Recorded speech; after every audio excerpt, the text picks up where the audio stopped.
I was just singing in the aisle, minding my business, and then this random guy, he was like an older guy, and he came up to my mom. And he's like, "Are you taking your daughter to singing lessons?" And she says no, and he says, "You should. She's really good. She'll go far."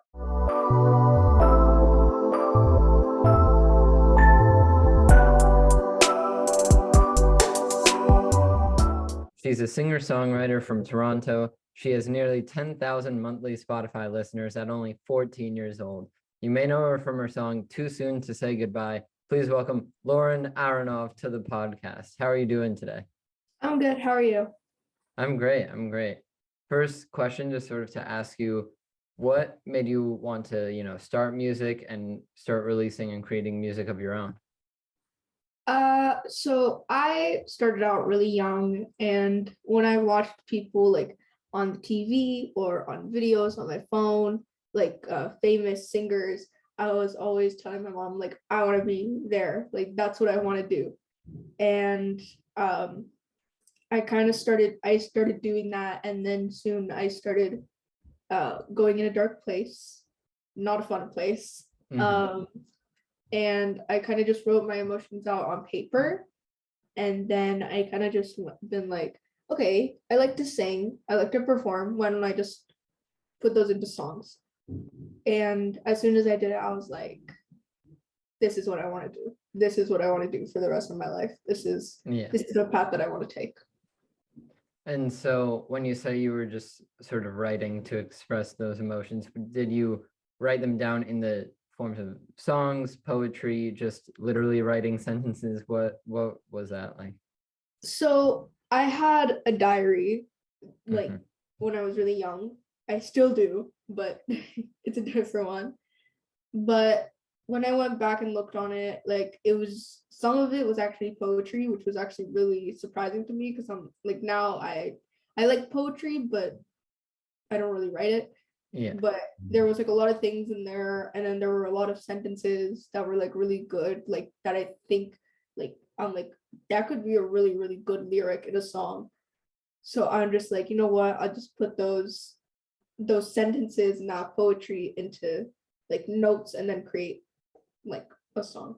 Yeah. And the writing of that, the turning that into songs, all of that, did that help you sort of get out in this dark place that you were in?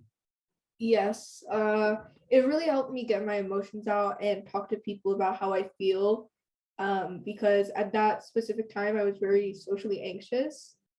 Um, and I didn't really know how to talk to people. So whenever I performed, I would just perform my songs, and that was just like saying like this is what I went through, this is what I wanted to tell the world, but I'm too scared to. So I'm Yeah. telling you now.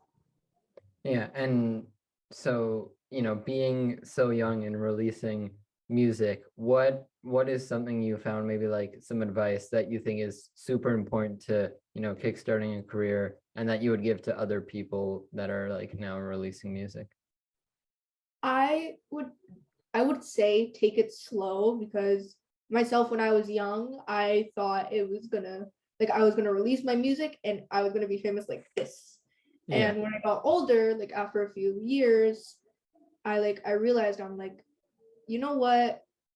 Some things happen, some things don't, like right away. And Hmm. that's okay because if you keep releasing and promoting it and showing your love for music, soon people are going to see you and know who you are, but it's not going to happen right away. And yeah, that's Yeah. basically my whole point. Yeah. Well, no, it's clearly, working for you, you're starting to gain some traction, grow your following. And for someone your age, for someone so young, you have tons of like performance experience. What was your first live show like? What's it like now getting up on stage? Yeah, what's your sort of performance experience like? Wow. I remember my first ever show that I did live. I think I was like 9 or 10, and I sing a Hebrew song. That's the language that I speak. Hmm. Um, and it's called Mangina, basically saying like melody. Um, and I just remember being so scared to go on stage for the first time. But as soon as I went on there and I came off stage, I went straight to my mom and I'm like, I love this. I want to do this. This is what I want to Yeah. do. Um, and then soon after, I started going to more and more shows, and more shows, and more shows. And then, like, after a while, I said it to my mom again because she probably thought that, like, oh, she probably just thinks it's like really fun because she's young. And then, like, I think like a year ago when I was like 13, I was like, no, this is what I want to do. Like, this is the path that I want to take. And I want to perform on stage, not only for me, but to get like the same vibe that I have to give to the audience that I'm performing. Yeah. And so is Hebrew like your first language? You speak that at home, or is yeah. To be honest, it's really weird. When I was younger, I only spoke Hebrew. Then I started going to school and I learned English, and then I completely forgot the language. So I Yeah. would say Hebrew was my first language in my house, but then it went to English. Yeah. Hebrew is Yeah. my second language. Yeah. No, I've spoken English my whole life, but elementary school, was at a Jewish day school, took classes in Hebrew, and was like very like low level conversational in it. And now I know a couple words maybe, and that's like everything else is gone out the window. I just So know it from my parents because they're always talking to each other, and I'm just like, oh, okay, I know what that means. yeah. And so I guess maybe it was your parents. Is there someone that sort of inspired you to try to go for music and pursue this as what you want to do in life? Yeah, I actually have like a full-on memory just locked in my head. Um, I was at Canadian Tire one day with my mom, and I was really young. This was before my first performance. I was like 6, 7, and I was just singing in the aisle, minding my business. And then this random guy, he was like an older guy, and he came up to my mom. He's like, "Are you taking your daughter to singing lessons?" And she says no. And he says, "You should. She's really good. She'll go far." And as soon as he said that, that's where my career started. Like From there on, singing lessons. because of that guy, that's where I am today. Like my mom was like, "Okay, so many people have told me this. This guy has just told me this. I'm gonna do it." So if that guy didn't say something, this wouldn't have happened. You may not have started making music. Yeah. Yeah. So I'm just really thankful for that. And so I guess, do you think it was sort of something that shifted your view and made you think about this, or do you think you would have just naturally come across making music anyways? To be completely honest, I don't think so, because when I was younger, I always thought like you just do singing like for fun. But then I started going to singing lessons and I started learning all these new things, and I started learning how to like improve not only my voice but my performance and other things like that. And I basically got like a lot better, and I found out that like I don't want to do this for fun. Like I want to do this professionally. Yeah. And I think, a lot of people sort of have a moment or a time where they go from the realization of maybe thinking, the same couple of artists you hear on the radio when you're younger, to at some point you learn, okay, we have the internet now. Basically anyone can do this. It's so accessible, and it is an attainable, profession or something. It's no longer such a select few that can do it as a career. It's so many people that are doing it as a career now. And So a large part of that is from, YouTube, Instagram, TikTok, all these social platforms. definitely. How have you utilized those social platforms to sort of grow your music and promote it? That is actually a very good question. So basically I've just been posting sometimes just for fun, sometimes I just promote my music just by playing it in the background. and just singing my lyrics to it, and I'm hoping that one day it will catch the right eye and someone that will actually like my music and go on from there. But I've basically just been promoting my music and just posting things, to be honest, like random things. And yeah, Yeah. basically how I've been doing it. Are you a music artist trying to find a way to get your music on as many streaming platforms as possible? Then check out DistroKid. DistroKid is a super user-friendly and super easy-to-use service that will make your music available in stores like Spotify, Apple Music, iTunes, Amazon Music, YouTube, Snapchat, everything. Everything you could imagine, it's available. People will even be able to add your songs into their Instagram stories. DistroKid helps you with the distribution, monetization, and promotion of all of your music. Use the link in the description of this video for 7% off any DistroKid package you want. Pick from musician packages designed to help artists get their own music out there, or even get a label package where you can manage up to 100 artists from one profile. So that's more for like managers, labels, and you can also get the musician package that I mentioned earlier, which is more for artists, producers, things like that. It's super easy, and you can get 7% off any package right now with the link in the description of this video. So once again, if you're looking for a way to get your music on as many streaming platforms as possible, I'm talking any platform you can think of, get DistroKid and get 7% off right now with the link in the description. Back to the program. And now when you come up with a song, are you still in the same process of, sort of looking through things you've written and turning those into songs, or have you found other ways of coming up with new music? Can you say that for one more time? Sorry. Yeah, no problem. It's are you still looking back on these diaries, things you've written to turn into songs, or have you found new other ways to make music? Um, I still do look through my diary, but I don't look at my old one anymore because I feel like, to be honest, I can't even read my handwriting, so I don't Yeah. understand anything I'm saying. So I just started writing in a new one, and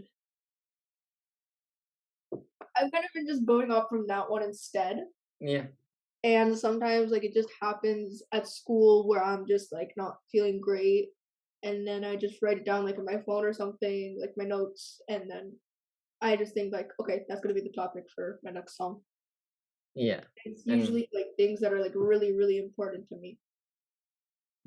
and so do you also try to find inspiration from other artists? And if you do, how do you sort of balance, that inspiration with your own sound? I do look at inspiration from other artists, like Melanie Martinez, Tate McRae, Olivia Rodrigo, Billie Eilish especially.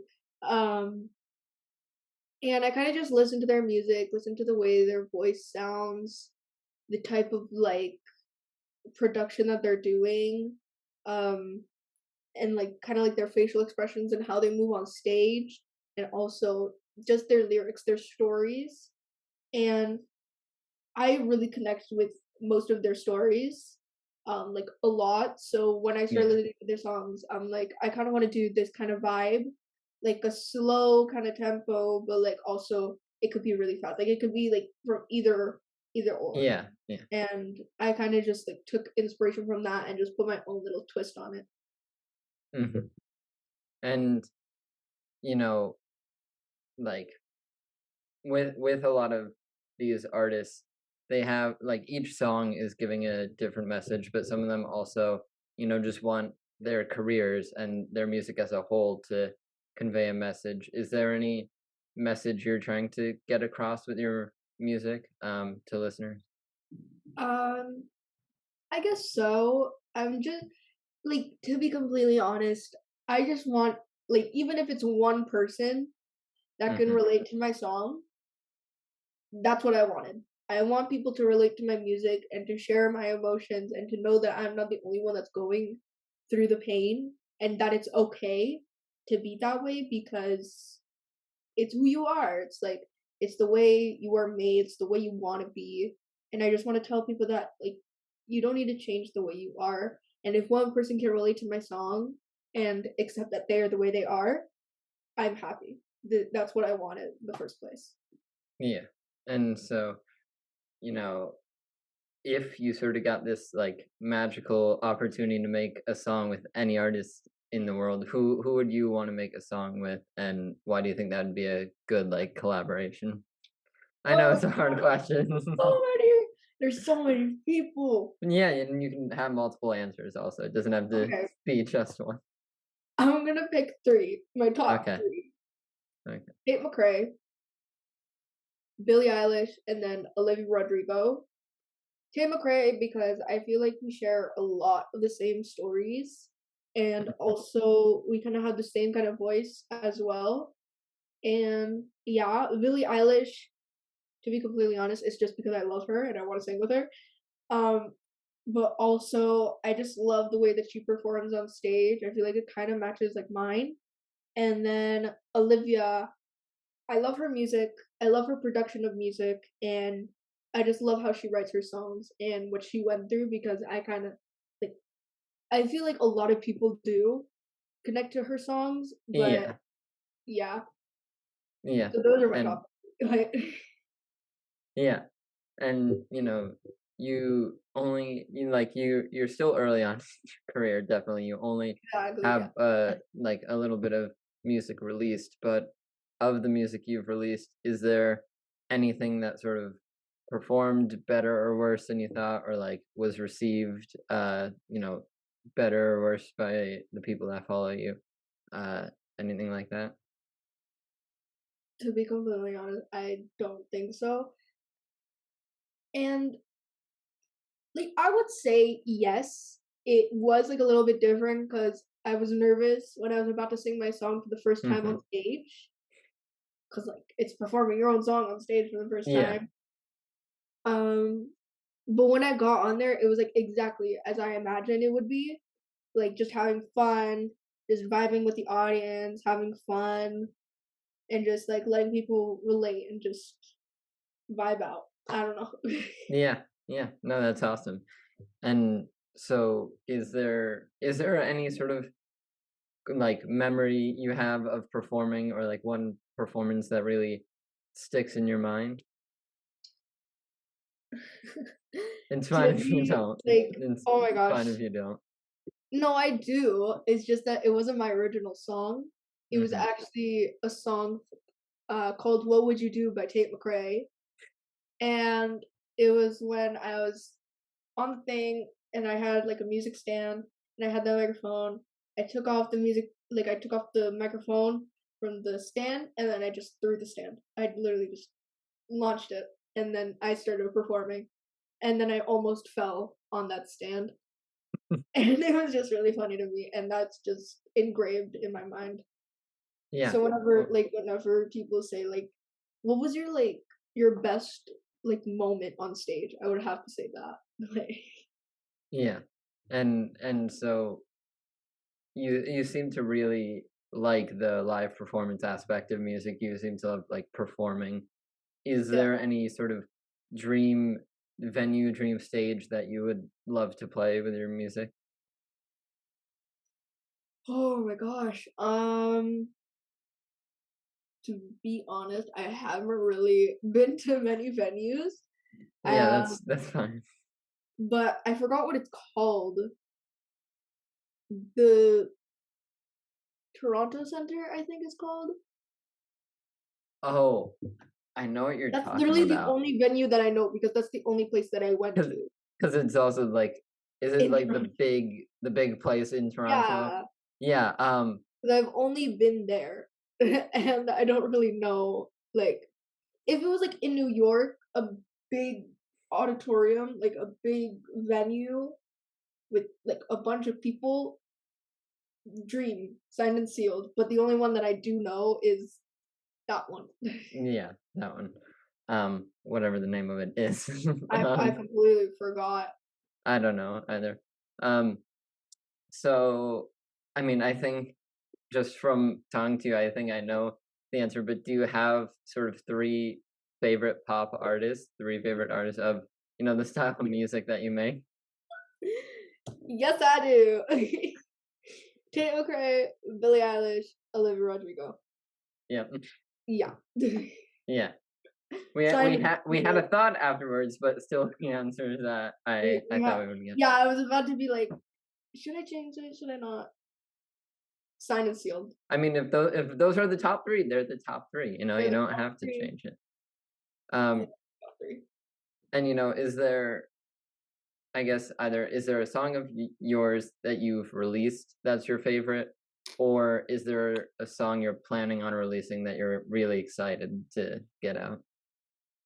So right now, the one that I have released is my favorite one, but there are more coming, and I'm really excited about the next release because I feel like that is one of my favorites of all time, and I'm just so excited for it.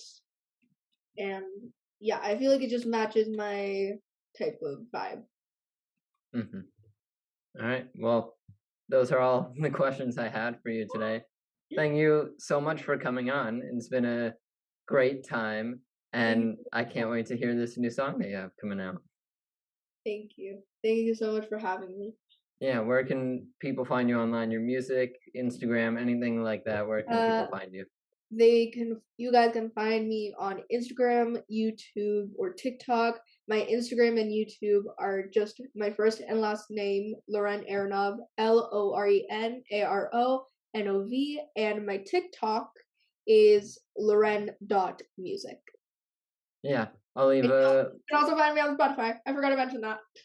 Spotify. I'll leave a link to some of that down below. Thank you so much for coming on. Go check out Loren's new song, Uncool, on Spotify. And yeah, I can't wait to hear this new song that you have coming. Thank you.